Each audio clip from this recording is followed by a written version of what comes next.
저는 동학실천 시민행동의 대표이기도 하고 문화공간원의 이사입니다. 그래서 이 프로젝트를 함께 기획하고 진행하는 중인데요. 아주 오늘 짧은 시간이지만 통쾌하고도 또 뭔가 크게 눈을 틔워주시는 이런 좋은 강의를 해주셨습니다. 다시 한번 박수 부탁드리겠습니다.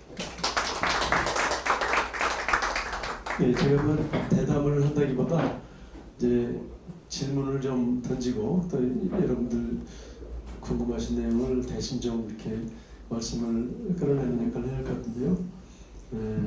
하여튼간에 우리가 지난 촛불혁명으로 세워졌던 문재인 정부가 그야말로 북에 가서 막 연설도 하고 뭐 온갖 그야말로 그 분홍빛 꿈을 꾸게 했었는데 결국은 이렇게 이제 이른바 법비 정권을 만들어내는 역할을 하고 말았는데, 그래서 우리 이혜경 선생님께서 그동안에 정말 그 굉장히 많은 이 기업도 하시고 또 나름대로 성공적으로 기업도 하시고 그다음에 또 일천 공동체 운동도 하시고 복지국가 운동도 하시고 해가지고 다양하게 우리 사회를 좀 더 좋은 사회로 만드는데 그런 여러 경륜을 펼치시면서 해오셨습니다. 아무튼간에 그 우리 오늘은 이제 국제관계 글로벌한 문제하고 우리나라의 평화 문제를 지금 다루셨는데 바로 이런 관점으로 뭔가 이 우리나라 정치를 좀 제대로 바꿔야 된다는 그런 정치 혁신을 위한 그런 이 말씀도 많이 하셨고 그 결과 민주당의 혁신위원장도 되셨었는데 9시간이었죠? 네, 9시간. 그래서 그 뒤로 뭐 또 언론에서 굉장히 다양하게 조명해가지고 그야말로 어떤 우리나라 혁신의 어떤 하나의 희망을 던지시려고 하다가 멈춘 걸로 지금 되어 있습니다. 그래서 오늘 우리 이 자리는 바로 그런 민주당의 혁신을 넘어서가지고 대한민국의 혁신 또는 정치 혁신 또는 사회 혁신을 위해서 우리는 어떤 실마리를 잡아볼 것인가 하는 게 이제 우리의 문제의식이라고 할 수 있고요.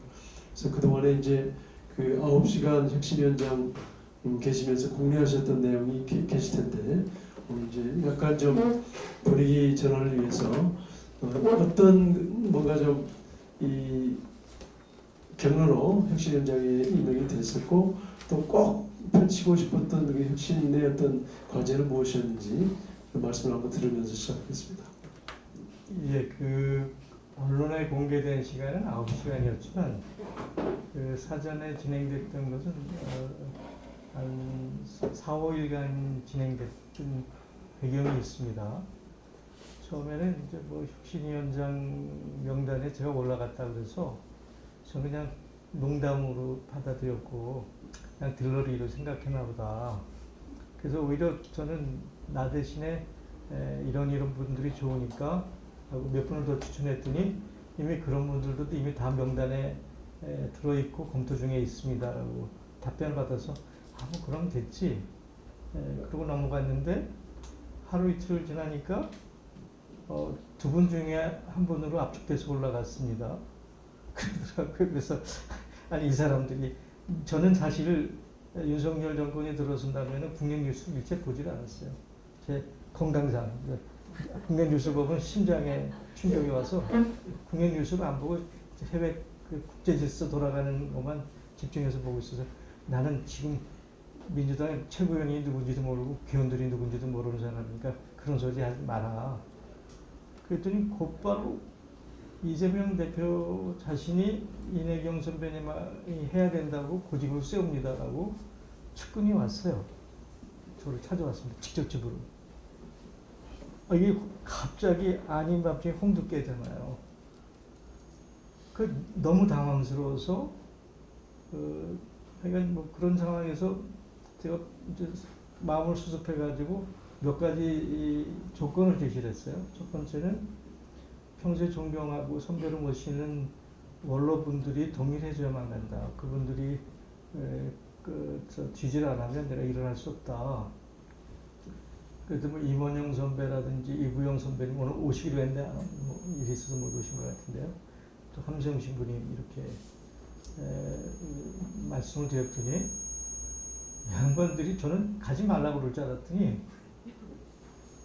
무조건 가서 역할을 해야 돼요. 함세웅 신부는 더 심한 얘기를 저한테 했어요. 너 예수가 예루살렘 들어갈 때 죽을 줄 모르고 들어간 줄 알아? 너도 예수처럼 들어가서 죽어? 그러시더라고요. 역할하고. 하라는 거죠. 그래서 해야 된다. 그래서 제가 두 가지를 얘기했습니다. 물론 이제 혁신위원회를 만드는 거는 민주당이 그나마 잃어버린 국민 지지를 어떻게든 수습해서 넘어가겠다. 뭐 노란 아니 좀 봉투 사건하고 무슨 저 보니까 국회의원 하나가 뭐 코인 비트코인인가요? 뭐 가상화폐 얘기한 거 등등 이런 건데 뭐 윤석열 정권이 민주당을 흔들기 위해서 뭐 엄청나게 많은 프로젝트의 일부겠죠. 그게 터트려 나오는 얘기. 물론 민주당 내에도 문제가 있었겠지만 그것을 어떻게 수습해서 국민들의 신뢰를 되찾고 어쨌든 뭐 총선에 좀 해보자 그러는데 저는 기본적으로 민주당이 기회주의자들 집단이라고 생각을 했던 사람이에요. 그래서 그거야 뭐 있는 대로 가면 되죠. 거기는 세 가지입니다.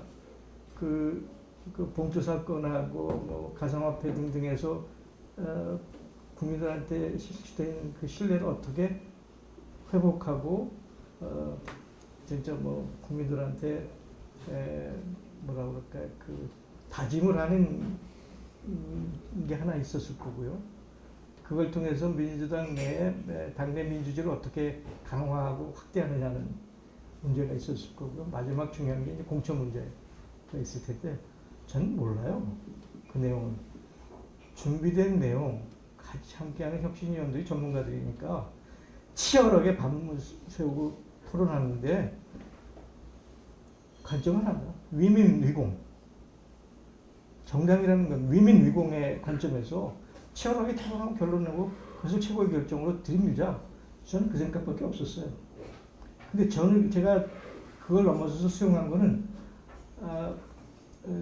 서너 가지 다른 조건이 있었기 때문에 하나는 아까 불란 이 대한민국 침몰하는 대한민국을 되살리기 위해서 내년 총선은 반드시 랜드슬라이딩하게 압도적으로 승리하기 위해서는 기회주의 만정 민주당 개혁 민주개혁이라고 쳐줍시다.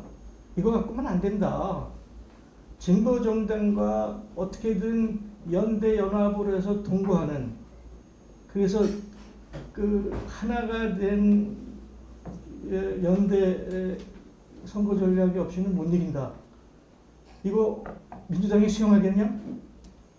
수용한다면 민주당이 먼저 진보정당들한테 제안을 해라. 하다못해 지역구 20석이라도 내놔라. 이재명 대표가 받겠습니다. 그러시더라고요. 흔쾌하게. 안 받을 줄 알았더니. 또 하나 더 나갔죠. 오늘 얘기의 주제입니다.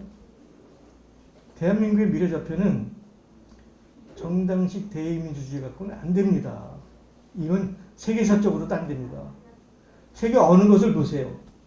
서구식 정당 민주주의가 제대로 되는 나라가 있습니까? 독일도 안 되고 있어요. 근본적으로 생각하자. 우리 미래는 대한민국이 아니라 인류를 위해서라도 시민 주권 정치를 어떻게 만드냐, 시민 주권의 정치 시설을 어떻게 만드냐, 이거 한번 연구하자. 핵심 코드는 두 개예요. 직접민주주의, 국민입법권, 수기민주주의, 시민의회. 이거를 당장 못하더라도 국민들한테 하겠다고 선언하고 TF팀 구성하자. 그것도 하겠대. 내가 감동이었습니다. 그래서 내가 수락했어요. 그런데 수락한 거를 아마 최고회의 얘기하고 했는데 그 짧은 기간 새에 서로 내정됐다라는 게 어딘가 빠져나가서 우리 수고언론들한테 빠져나갔겠죠. 밤새도록 그 사람들이 저를 검색했을 겁니다. 아마 저가 무서웠을지도 몰라요. 그러면서 이제 10시인가 발표를 했는데 저는 방송도 안 보고 뉴스도 안 봤어요. 그날 3시까지 무슨 일이 있는지도 몰랐어요. 그래서 3시에 당을 갔죠. 그 당을 갈 때는 저는 혁신위를 어떻게 꾸리고 어떤 절차를 하고 그 세팅을 어떻게 하고 무슨 주제를 어떻게 만들고 이걸 협의하려고 들어갔더니 당의 책임자들이 얼굴이 사색이 다 됐어요. 아, 선배님, 천안함이 자폭이라고 그러셨어요? 전 뭐 뉴스도 안 봤으니까 자폭이라고 그랬나? 내 손가락이 그랬겠지. 내 머릿속에 원인불명인데 그거 다 아는 거 아니야, 국민들이? 천안함이 원인불명이라는 거? 그런데 민주당은 이미 공당으로 폭침이라고 공당으로 인정을 했대요. 그러니까 뭐 많은 사연이 있는데 그러면서 한 4-5가지를 언론이 씹었는데 뭐 그중에 중요한 게 내가 미 정보기관이 한국 대선에 개입했다. 어떤 아마 SNS에다 띄웠는데 그게 굉장히 큰 사건이었어요. 근데 저는 그건 2019년 9월 말 10월 초 이미 확증을 하고 있었어요. 내가 미국의 싱크탱크 레포트에서 이미 읽었고요. 근데 대선 끝난 다음 날 블로그하고 극우 매체에서 내가 생각한 게 그대로 보도가 난 거예요. 정확히 미 CIA가 깊숙이 개입했습니다. 아까 우리 CIA 얘기했잖아요. 이게 큰 문제가 됐던 거죠. 잠깐만요. 이 얘기는 제가 혁신위원장으로 내정이 됐을 때 한국 언론뿐만 아니라 한국 정보기관, 미국 정보기관조차도 제 파일을 공개한 겁니다. 그래서 이 상황에서 내가 혁신위원장을 지속하면 민주당이라는 공당에 너무 큰 부담이 되겠구나. 그래서 철회할 수밖에 없었던 많은 내용이 있는데 상황이 그랬습니다. 네. 급한 질문이신가요? 지금 그 김은경 혁신위원장님이 1호 혁신 안건, 불체포 특권 1호 안건으로 낸 거에 대해서 지금 민주당 사이트에서 지금 말이 많고 막 그렇거든요. 근데 지금 선생님의 혁신위원장으로 만약에 내정됐을 경우에 1호 안건으로는 뭘 하려고 하실 예정이셨는지 말씀해 주실 수 있나요? 저는 1호 안건, 2호 안건, 3호 안건보다도 그러니까 민주당이 국민들한테 다시 신뢰를 받기 위해서는 수습 과정이 있었겠죠. 봉투사건이나 뭐 가상화폐. 그것을 하기 위해서 이미 당내에서도 상당히 연구가 됐고 준비가 돼 있고 돼 있었거든요. 그래서 저는 그거는 그냥 절차의 과정이다. 그리고 치열한 공론을 통해서 우리가 결정하면 당 최고위원이나 중앙위에서 받아라. 그것도 조건 중에 하나 제가 제시한. 그래서 저는 거기에 대해서 뭐 가타부타 제가 얘기할 사항은 아닙니다. 그건 제가 전문가도 아니고 깊이도 모르고 그건 당내 전문가들, 정치 전문가들 저보다 더 많이 아는 거니까. 저는 아까도 얘기했듯이 3가지가 주관심이었어요. 하나는 사회 경제적으로 특히 민생이 어려운 이 상황에 서민들한테 새로운 희망을 주는 사회 경제적 정책을 3가지만 내놔라. 그것하고 아까 얘기했듯이 내년 총선에 진보정당과 연대연합하는 동거 프레임, 함께하는 동거 프레임을 작동해라. 그리고 지역구를 양보해라. 그 다음에 시민주권 시대를 만들기 위한 준비 작업을 하자. 저는 이 3가지 외에는 관심이 없었어요, 사실은. 그래서 무슨 불체포 특권이 어떠냐, 그거는 김은경 위원장을 개인적으로 신뢰합니다. 그거는 1호가 아니고요. 일단 땜방. 여론이 나쁘니 그래서 그렇게 해갖고 민주당의 이미지를 제고하자라는 아마 뜻이 있었는데 그것이 조금 미숙한 건지 제대로 본 것 저는 제가 판단한 기준은 없습니다. 저기 그 북핵에 관해서 좀 질문 한 가지 싶은데 그 북한에서 핵을 만들지 않겠다라고 냉각탑을 폭파하고 이런 것이 다 보도가 됐어요 그 당시에. 그래서 이제 그 반대급부로 미국하고 한국에서 그 경수로를 만들어주기로 했죠. 근데 경수로를 만들었는데 한 1년인가 하다가 진행하다가 그만둬 버렸어요. 이게 북한하고 그 약속을 안 지킨 건데 그 그만두는 그 이유가 뭐였냐면은 북한에서 그 냉각탑을 파괴했지만 또 핵을 만들냐고 그런다. 그러기 때문에 경수로를 못 만들어 주겠다. 그게 이제 이쪽에 그 변이었어요. 그 경수로를 만들다가 그만두는 이유. 근데 그 말을 우리가 믿어야 되는 건지 아니면 미국이 거짓말을 하고 있는 건지 어떤 게 그게 맞습니까? 북한의 핵개발 역사는 굉장히 길고 복잡하고 뭐니까 그 여러 가지 요소들이 엉켜 있습니다. 사실은 며칠 전에 이제 70년 휴전협정을 맺은 날이잖아요. 휴전협정에 의하면 신규 무기를 한반도에 배치해서는 안 되죠. 미군이. 그죠? 그런데 50년대 말부터 핵무기를 들여옵니다. 정확히 휴전협정의 위반이죠. 그죠? 그게 노태우 정권이 들어와서 비핵화 선언하고 남북 기본 합의서를 하면서 핵 비핵화에서 그때 뺐는데 뭐 정확히 몇 대인지는 모르지만 뭐 수백 개에서 1000개까지 얘기를 해요. 그러니까 이미 미군은 50년대 말부터 그게 90년대 초까지 한반도에 핵무기를 배치해 놨었습니다. 그죠? 당연히 북한은 그것에 대응하기 위해서 핵 개발 프로젝트를 50년대부터 착실하게 준비해 왔겠죠. 인적으로나 기술적으로나 설비적으로나 장기간에 걸쳐서 중국도 소련도 그 당시 북한의 그것을 견제하기 위해서 소련의 핵무기학 그 과정에 소위 그 고려인들을 다 배제해 못 들어오게. 그런데도 불구하고 북한은 독자적으로 상당한 기술 수준이 왔죠. 그것이 90년 초에 북한이 핵 개발을 한다라는 것을 포착한 거가 이제 클린턴 정부고, 클린턴이 평양을 폭격하겠다. 그걸 카터가 말려가지고 수습해서 나온 게 1994년 제네바 위반 협정이죠. 네? 그것을 제너럴 어그리먼트 프레임이라고 합니다. AAF라고 하나 GF라고 하나 그렇게 어그리먼트 프레임 AF라고 그러죠.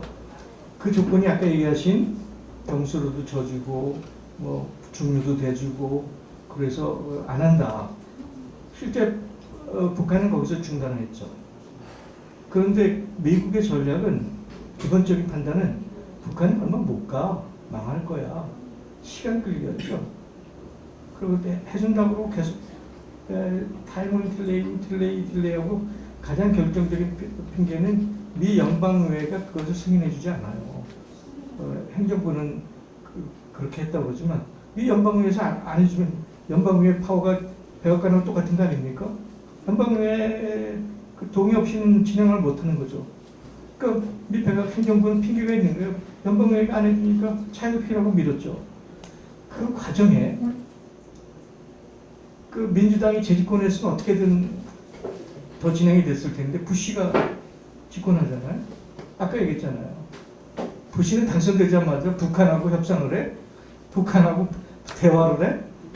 웃기는 소리 하지 마. 저 새끼는 불량 국가야. 저건 아주 못돼 먹은 놈이야. 그냥 쪼이들 까고 두들겨 패갖고 무릎을 꿇혀야 돼. 우리가 세계 초강대국인데 저런 저기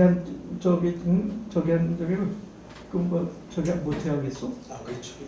아니 그걸 악의 축이라고 했죠. 대통령이 되기 전에 그랬어. 공개적으로 언론에. 북한이 어떻게 되는 거죠? 그래?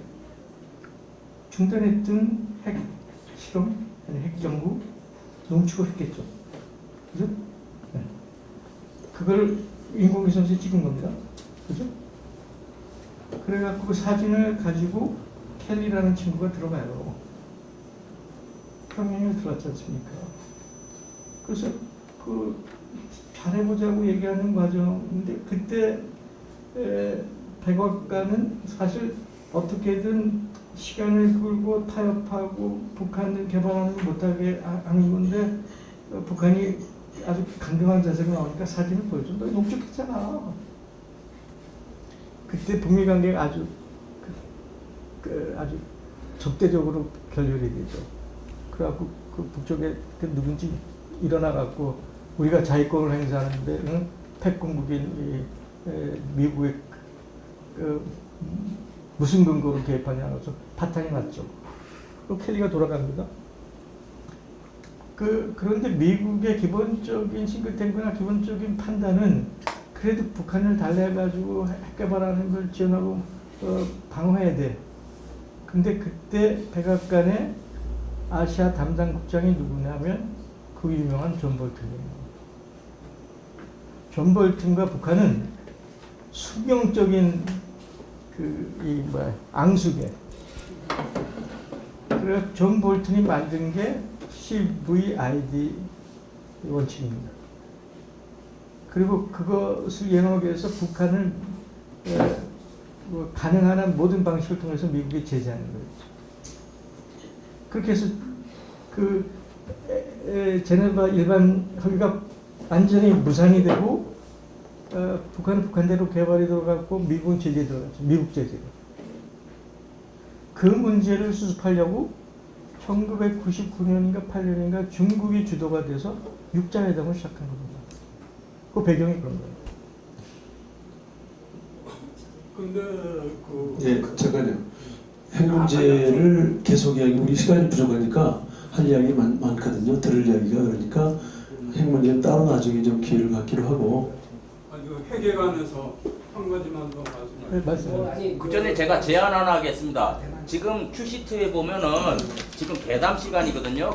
그리고 질의응답 시간이 따로 있습니다. 그래서 지금 대담을 원활하게 하기 위해서 우리가 질의응답을 조금 더 뒤로 미뤘으면 합니다.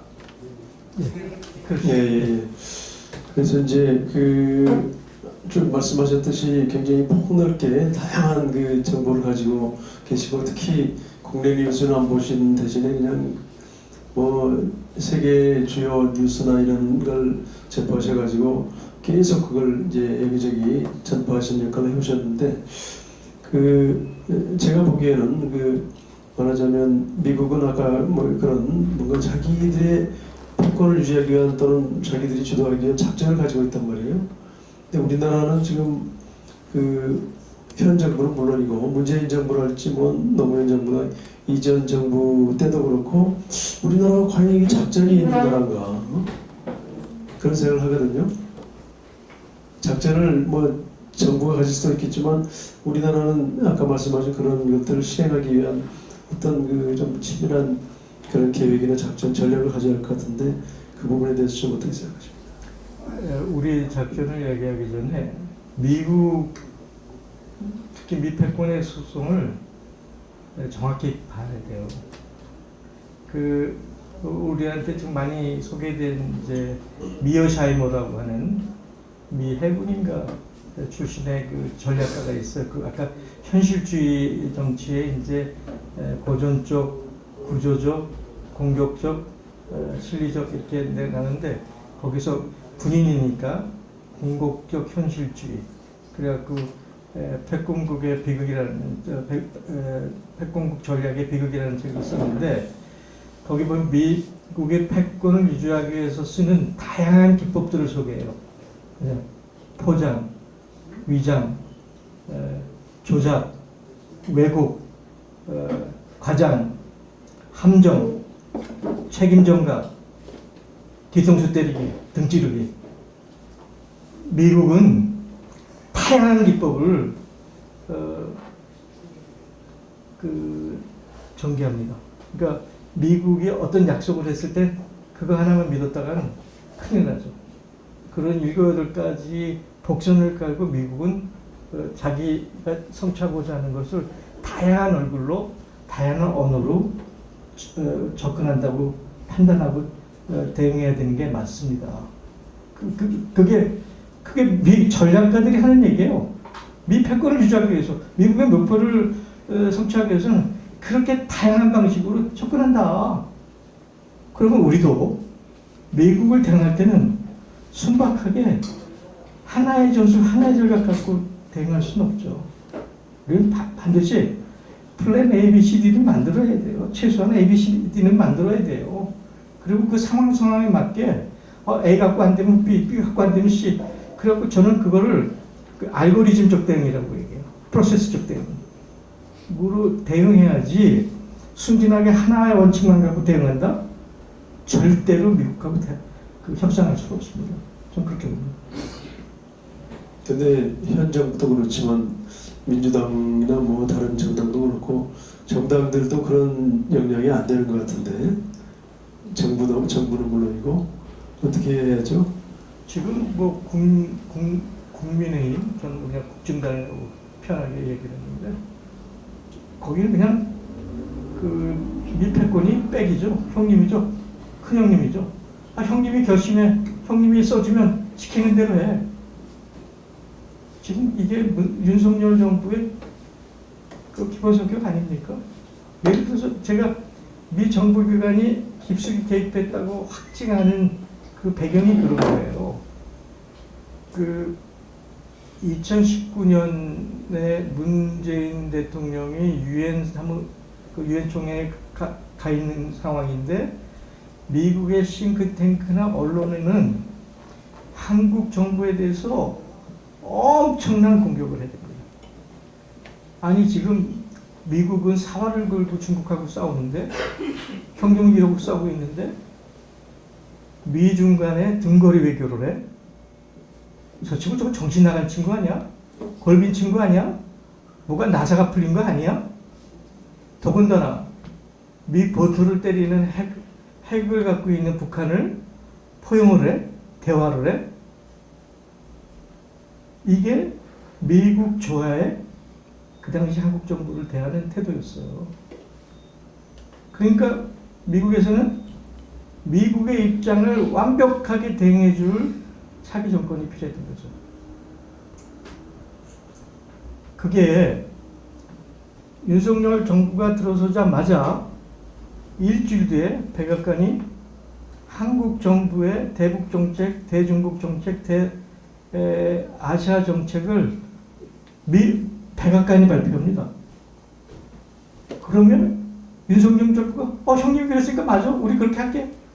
그걸 맞대응쳐요. 보세요. 그때 언론 보도를 보면 그 절정이 뭐죠? 프놈펜 선언이에요. 프놈펜 선언이 뭡니까? 신냉전 구도 하에서 한국이 전방지주로 역할을 하겠다. 한미의 군사 유사 동맹에 우리가 못 맞춰서 저기 하겠다. 소위 그 중러북과 신냉전 구조를 구축하고 한반도를 희생시키더라도 우리는 그걸로 가겠다. 이게 대통령이 할 얘기입니까? 이게 국가의 운명을 책임지고 국민의 생명을 책임지고 역사를 만들어가야 될 대통령이 해야 될 얘기입니까? 그럼 이 얘기가 어디서 나왔겠어요?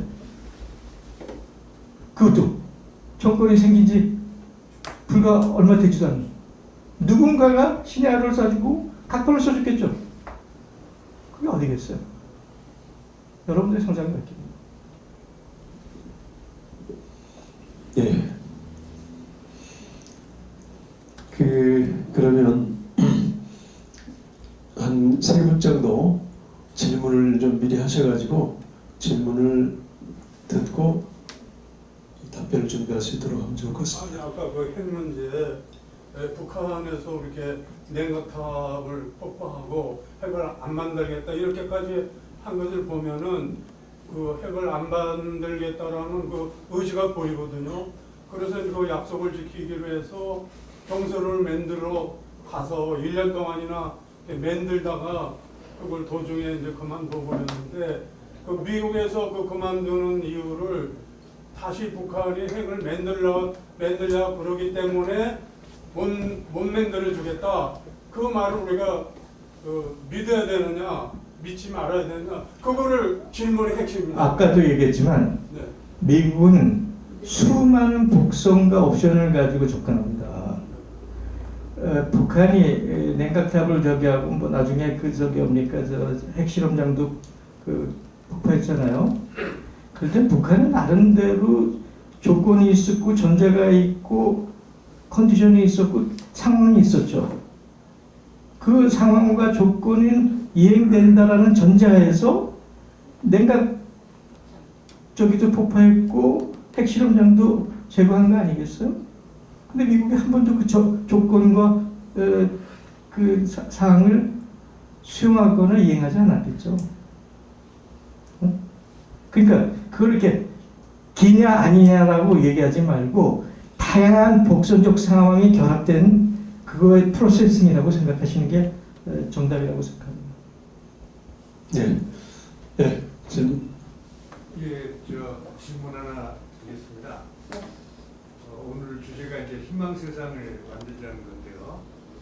우리 한반도가 소위 말해서 이제 미중러 일의 강대국에 쌓여 있지 않습니까? 그래서 우리는 항상 지정학적으로 불리하다고만 생각을 하고 있었습니다. 근데 사실은 굉장히 유리한 입장일 수, 반대로 생각하면 굉장히 유리한 입장이라고 보거든요. 그러니까 이런 강대국이 서로가 우리 대한민국에 잘 보이려고 노력을 하게끔 우리가 외교전을 해야 된다고 봅니다. 그것이 바로 우리의 희망 세상을 만드는데 굉장히 큰 도움이라고 보거든요.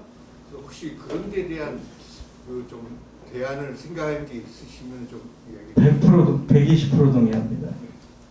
그 지금 이 상황에서 예를 들어서 아세안 아까 얘기했고 인도 예를 들어 뭐 투르키에 뭐 보십시오. 이 다들 중간 국가들 있잖아요. 중간 국가 지역 파워를 갖고 있잖아요.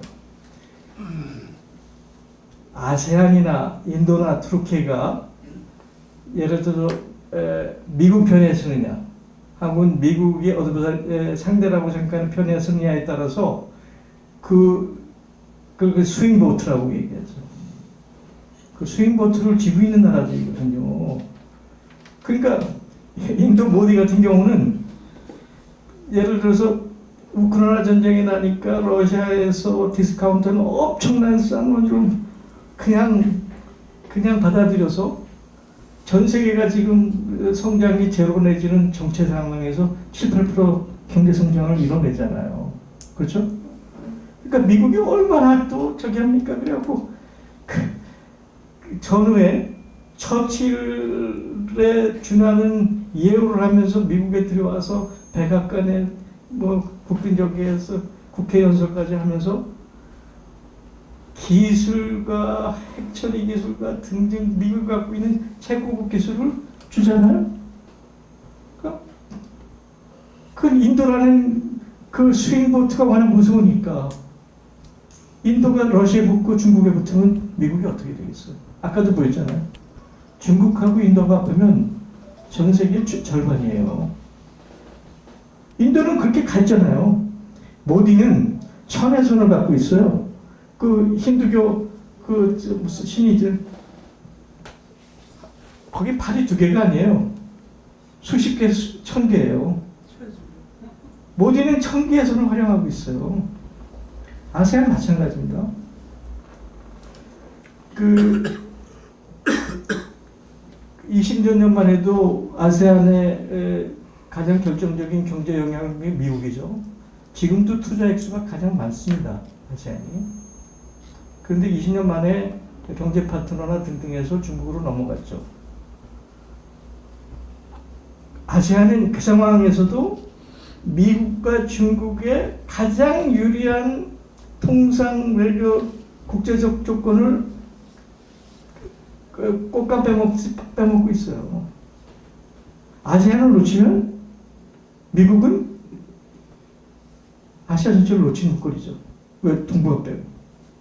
중국도 마찬가지예요. 아세안이 미국으로 넘어간다? 자기 그 목 앞에 칼을 들이는 기분이잖아요. 하다못해 요즘 필리핀의 마르코스 보세요. 그 절묘한 상황에 필리핀이라는 나라의 국익을 최대화하기 위해서 미중 간에 말하자면 줄다리기를 하고 있잖아요. 서커스를 하고 있잖아요. 그런데 전 세계 대부분이 다 그러는데 유일한 예외 국가, 단 하나의 국가, 윤석열 정부. 형님이 시키면 형님이 시키는 거 할게 딸랑딸랑딸랑. 이 좀비 정권이죠. 예. 또 질문할 분 더 계시니까 아까 들으셨고 그 다음 세 번째 예, 말씀하세요. 이제 안혜경님께서 말씀하신 통일지향적인 민족 방론 아주 중요하잖아요. 그런데 말씀하신 데 우리 분단의 문제보다 더 심각한 게 남남 갈등이잖아요. 저도 거기에 적극 동의합니다. 이 남남 갈등이라는 게 하루아침에 생긴 게 아니에요. 선생님 잘 아시겠지만 우리 그 한발부터 노른가서 거기서부터 출발이 돼서 지금까지 온 건데 지금이 아마 최대로 팽창된 남남 갈등이라고 저는 생각합니다. 선생님 이 남쪽의 남남 갈등을 극복할 여지가 희망이 있습니까? 우리는 그거를 극복을 해야 희망이 있는 한반도로 만들 수가 있고 분단을 극복할 수가 있는데 저는 아무리 생각해도 그거들을 이 남남 갈등을 해법을 그거들과 찾을 수가 없다고 보는데 선생님 어떻게 생각하십니까? 접근이 가시적인 거는 현실적입니다. 그런 가시적 접근이 있으면 단박에 통일이 되는 거죠. 그죠? 우리는 그 가시적 통로가 보이지 않기 때문에 끊임없이 모색하고 고민하고 하여간 외치고 싸우고 그러고 있는 상황인데요. 이제 다른 백년의 지론이기도 하고 저는 남북 관계 특히 이제 남남 문제를 하기 위해서는 우리한테 중요한 거가 양국 체제를 수용하는 거다. 아까 이제 웨스트팔렌 얘기도 했는데 남가북을 정치, 군사, 사회적으로 독자적인 주권국가 아이덴티티로 상대방을 인정하는 사실은 그게 먼 얘기가 아니었고 7.4 공동성명 남북기본합의서 6.15 선언 9.19 선언 4.27 모두가 그걸 명시하지 않았지만 상대방을 주권국가로 독립적인 아이덴티티로 인정했기 때문에 그렇게 해온 거잖아요. 그걸 명확한 개념으로 얘기하면 양국체제예요. 그러니까 유엔 동시 가입 때부터 우리는 이미 양국체제에 돌입한 거예요. 그런데 우리는 그 팩트는 그런데 우리의 헌법이나 우리 정치 상황은 그걸 인정을 안 해. 그 특히 뭐 국진당 같은 경우는 자유민주주의에 의한 통일. 그럼 북한을 붕괴시키겠다는 얘기죠. 그죠? 그럼 북한이 적대적인 거죠. 보안법이 있고, 그렇죠? 뭐 통일부터 그런 현장이에요. 남북 체제라는 걸 인정하면 통일부는 민족부로 바뀌어야 돼요. 그렇잖아? 근데 그건 한 축이죠. 그래서 우리는 한반도 프로세스는 두 개의 바퀴가 필요하다. 아까 저 핵 문제에서 쌍계병진이라고 그랬듯이 우리가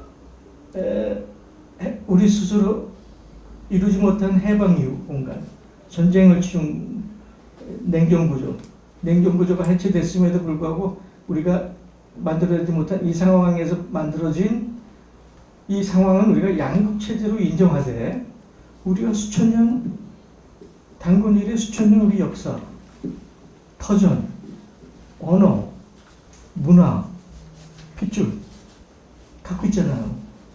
이건 또 하나의 담론이잖아요. 이걸 우리가 민족 담론이라고 얘기하자. 그러니까 현실은 남과 북을 독자적인 아이덴티티 주권을 인정하지만 수천 년 단군이라 왔던 이 부분은 민족 담론으로서 우리는 끊임없이 통일을 지향해야 된다. 그 현실로서의 양국체제 바뀌와 수천 년 역사의 맥락 속에서 가야 하는 통일지향, 이 두 개 바퀴를 우리는 같이 돌려가야 된다. 그걸 같이 돌려가려면은 현재 가장 시급한 문제는 남쪽의 그 남남 갈등이잖아요. 그거를 풀 수 있는 해법. 그거는 아까도 얘기했지만 이 남쪽에 대한민국에 시민이 주인이 되는 시민 주권의 정치 체계가 들어올 때, 그래서 남의 그것이 뭐 역사 청산이든 적폐 청산이든 혹은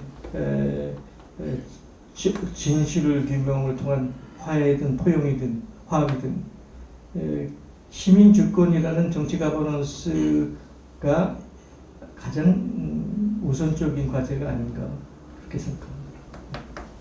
예. 제일 급한 문제가 아까 말씀하셨듯이 내년도 선거에서 이기는 거예요. 네. 이래경 선생님께서 만약 혁신대회에 들어가셨다면 그게 굉장히 급한 문제였어요. 아까도 말씀했듯이 예. 그렇게 하려면은 일단 민주당의 의견이 다르고 개혁이 되고 또 뭔가 주도세력이 있어야 되는데 이 모든 책임은 내가 볼 때 문재인 대통령이 사과를 해야 된다고 생각합니다. 왜냐하면 문재인 대통령이 이번에 그 이낙연 그 총리를 만났어요. 저는 이낙연이를 만나면은 문재인하고 나하고는 이제 척을 진다고 했어요. 제가 문바라고 이렇게 하는데 어떻게 해서 윤석열이를 임명을 했는지 총리하고 아니야 검찰총장에 임명했는지 그 국민에게 사과를 해야 되거든요. 사과해야 되는데 이 국무총리 이낙연이가 이재명이를 대통령 선거할 때 밀지 않았어요. 왜냐하면 그건 제가 알고 있어요. 마지막 그 끝나고 나서 방송에서 그 결과 발표를 하는데 처음에 공동에서 이겼어요. 윤석열이가. 그 두 번째 JTB가 이재명이 이겼어요. 그때 딱 보니까 얼굴에 이낙연이가 완전히 죽을 상이 돼 있더라고요. 그렇다면 이낙연이가 이재명이를 지지한 게 아니더라 이런 걸 느꼈어요. 그러면 이 사람을 문 대통령이 받아들이는 게 아니라 이재명 후보를 당당하게 민주당의 대표로서 인정할 때 내년 총선에서 단합된 그 민주당의 힘이 나오지 않나. 그런 문제에서 어떻게 생각하십니까? 희망세상에서 다룰 내용은 아닌 것 같고요. 이미 그 내용은 오마이TV 오연호가 묻고 답변한다 해서 상당히 규명이 됐고, 또 최동석 박사가 얘기하는 인사조직연구소에서 소위 문재인, 이낙연 등등에 대한 그 분석은 수십 번에 걸쳐서 이루어졌기 때문에 제가 언급할 사항은 아닙니다. 그런데 걱정스러운 게 상당히 진보개혁을 상징할 수 있는 그 입지에 있는 반정치인이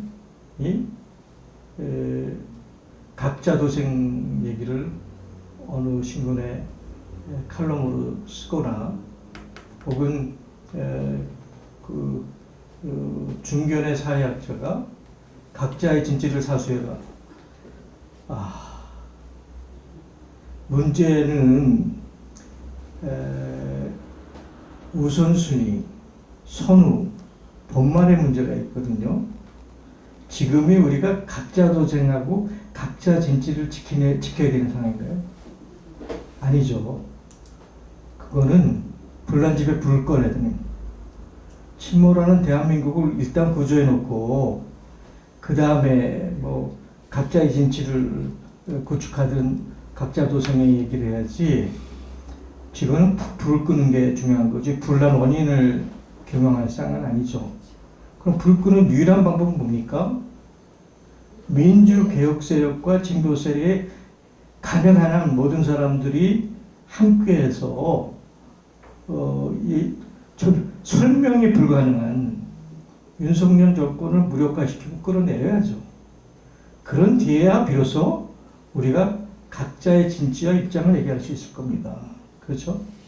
근데 제가 희망세상이라고 얘기하는 이유는 지난번 대선에도 그렇듯이 그 언론 조작일 수도 있고 뭐 이재명의 이미지도 그렇고 아예 찍을 사람이 없어.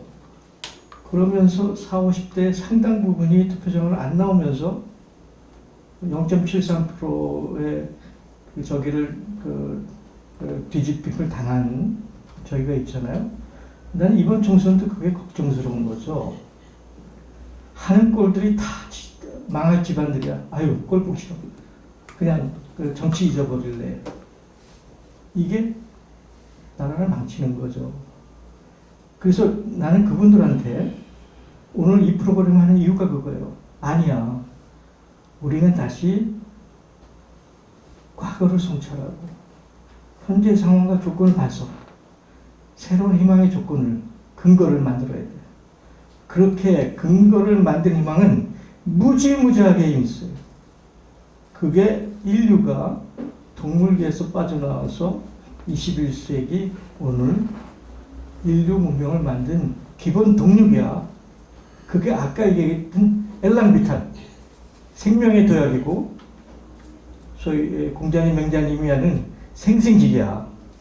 우리는 다시 할 수 있어. 대한민국, 우리가 주인 되는 세상 만들 수 있어. 그 희망의 얘기를 저는 오늘 이 자리에서 다시 하고 싶었던 겁니다. 예. 저는 좀 구체적인 게 좀 궁금합니다. CIA가 윤석열을 만났다면 윤석열을 설득해가지고 대선 후보까지 올렸을까고 생각했어요. 그러면 대선 과정에서 CIA가 과연 한국 그 대선 과정에 어떤 행동을 했을까요?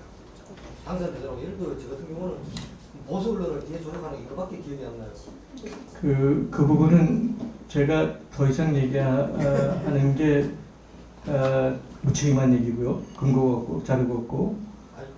그런데 윤석열을 추동해서 대통령으로 나가게 저기 한 건 분명히 맞고, 그것도 처음에는 크리스토퍼 레이라는 FBI 국장이 와서 윤석열이 설득이 안 되니까 나흘 뒤에 소위 저기 뭡니까 지나 스펠이라는 아주 유명한 여자죠. 아주 독사죠. 그가 와서 결국 그 윤석열이를 설득시켜서 그 다음에 진행된 건 다 압니다.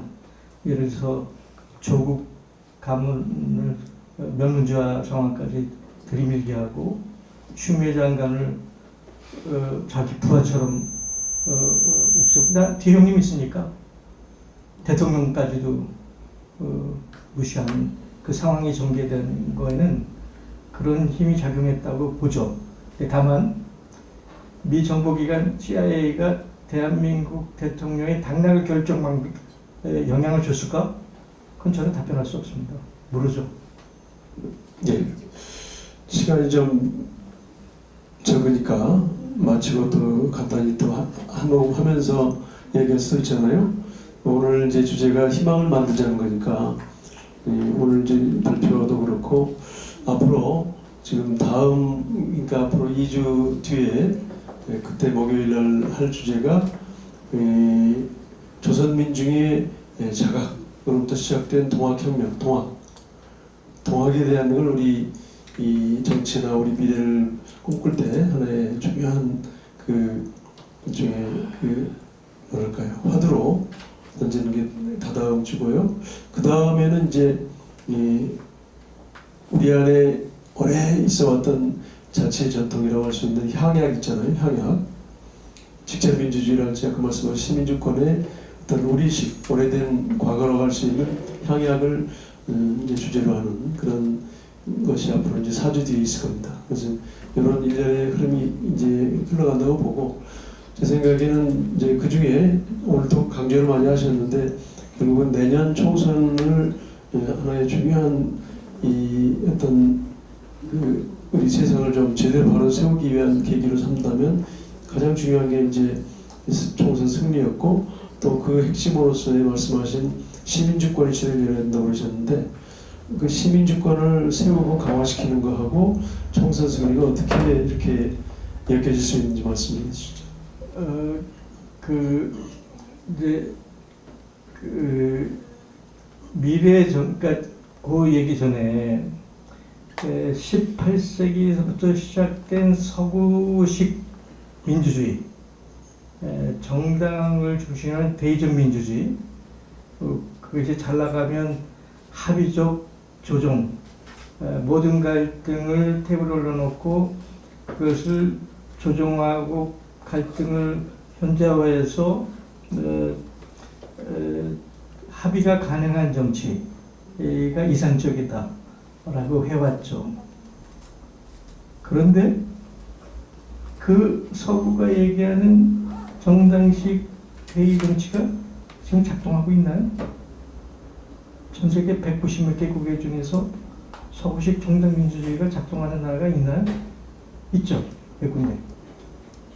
스위스는 뭐 160년 가까이 직접 민주를 해왔고 북유럽 일부에서는 될 거예요. 근데 북유럽에서 그 민주주의가 작동하는 거는 서구식 정당 민주주의가 작동하니까 작동한 게 아니에요. 다른 배경, 다른 요소에서 작동되는 거죠. 그래서 저는 이 민주주의는 단순히 대한민국이 아니고 전 세계사적인 위기 상황이다. 그것을 어떻게 돌파할 거냐. 물론 정당식 대의민주주의도 품질을 올릴 수 있는 여러 가지 방안이 있죠. 그게 n분의 1, 표의 등가성을 n분의 1로 반영하는 거울처럼 그래서 연동비례제를 강화한다든지 그 당내 민주주의를 강화한다든지 소위 자본과 산업 세력이 정치에 영향이 미치는 것을 차단한다든지 뭐 다양한 방식으로 그 품질을 올릴 수는 있다고 봐요. 그런데 굉장히 제한적이죠.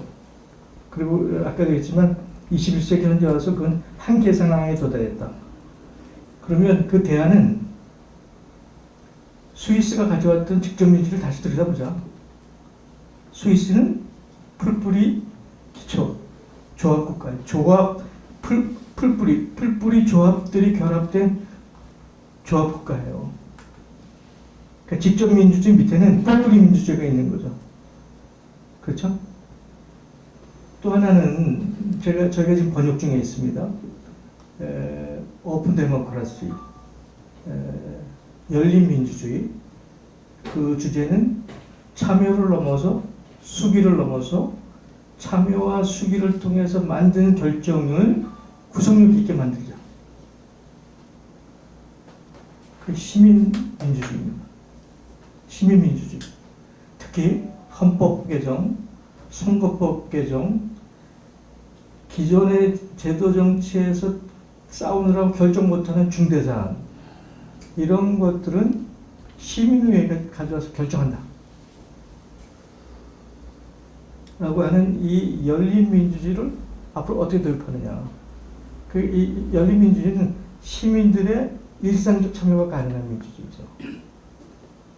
그런데 이것이 정당적 대의민주주의든 스위스가 했던 풀뿌리를 중심으로 저기한 직접 민주주의든 열린 민주주의든 그 모든 것이 제대로 작동하기 위해서는 시민들의 각성, 주체적 각성, 그것이 바탕에 갖지 않고는 모든 제도도 꽝이다.